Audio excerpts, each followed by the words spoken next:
আসসালামু আলাইকুম ওরহমতুল্লাহি ওবরাকাতুহ। প্রিয় দর্শক শ্রোতা ভাই বোনেরা, আপনারা যেখান থেকে আমাদের ইসলামিক প্রশ্নপর্ব অনুষ্ঠানের সাথে রয়েছেন, সবাইকে এফকিউ চ্যানেল ও মার্কাজুল উলুম ফাতেহা সেন্টার জয়নাবাড়ি হেমায়তপুর সাভার ঢাকার পক্ষ থেকে জানাচ্ছি অসংখ্য শুকরিয়া।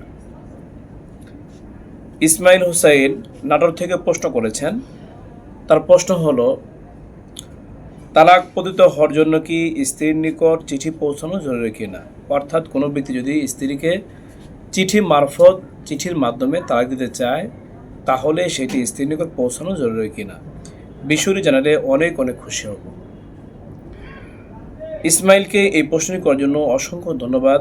তার প্রশ্ন উত্তর হলো, যদি কোনো ব্যক্তি স্ত্রীর নিকট চিঠি মারফত যদি তালাক দিতে চায়, তাহলে এর জন্য স্ত্রীর নিকট কোনো পত্র, মেসেজ এগুলো পৌঁছানো জরুরি নয়।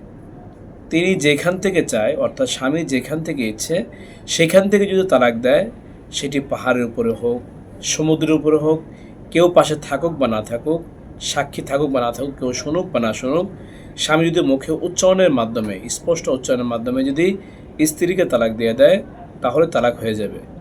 এই জন্য স্ত্রীর নিকট কোনো পত্র পৌঁছানো, কোনো চিঠি পৌঁছানো, কোনো নোটিশ পৌঁছানো এটা জরুরি নয়।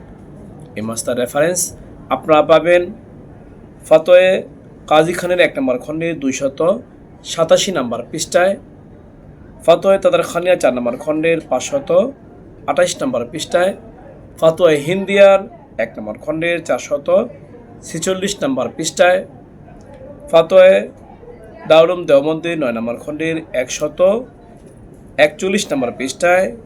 আরও আপনারা এই বিষয়ক আরও ফতোয়া পাবেন ফতোয়া তাদের খানিয়ার 4 নম্বর খণ্ডের 528 নম্বর পৃষ্ঠায়।